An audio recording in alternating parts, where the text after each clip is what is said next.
किरण रिजिजू ने कहा है कि संसद में केंद्र सरकार जो है वो ऑपरेशन सिंदूर पर विपक्ष के सवालों का जवाब देने को तैयार है। और हम भी तैयार हैं। 267 जिसमें सदन की सारी कार्रवाई को स्थगित करके चर्चा होती, उसकी नोटिस मैंने भी दी है, कांग्रेस पार्टी और हमारे तमाम विरोधी दल के साथियों ने दी है।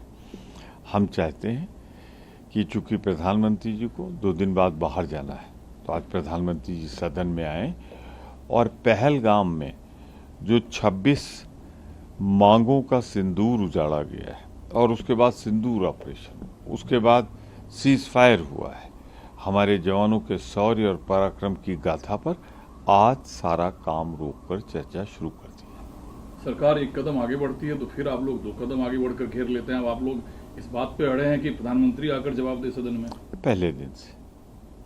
पहले दिन से जब सर्वदलीय बैठक हुई और प्रधानमंत्री जी उसमें नहीं आए, ऑपरेशन सिंदूर के बाद पटना चले गए, दिल्ली में रह के दूसरी बैठक में नहीं आए, तो ये सारे मुद्दे तो हम पहले दिन से कह रहे हैं कि इतने महत्वपूर्ण मुद्दे पर जिसमें 3 दिन 4 दिन तक सीमाओं के उस पार हमला हुआ, हमारी तरफ हमला हुआ, तो इस पर प्रधानमंत्री से बेहतर कौन हो सकता है। परंपरा देखें, चीन युद्ध में 62 में जवाहरलाल नेहरू, 67 में लाल बहादुर शास्त्री जी, 71 में इंदिरा जी, कारगिल में अटल जी, तो हमेशा प्रधानमंत्री कहते हैं आखिर ऐसी कौन सी बात है, क्यों नजरें झुकी हैं, क्यों जुबान पे ताला लगा हुआ है प्रधानमंत्री की, वो क्यों नहीं जवाब देना चाहेंगे।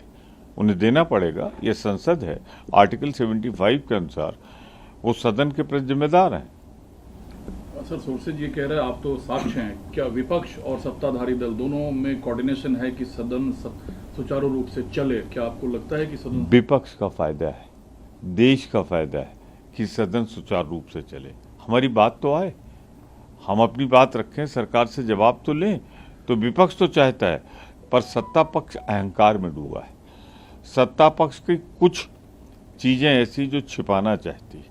सत्ता पक्ष में कुछ ऐसे मुद्दे हैं, खासतौर से मैं तो सीधे सीधे आरोप लगाता हूं कि अमेरिका का राष्ट्रपति 24 बार अपमानित कर रहा है हमको कि ट्रेड के लिए उसने सीज फायर कराया, और हमारे प्रधानमंत्री की जुबान सिली हुई, ये बोल नहीं रहे हैं।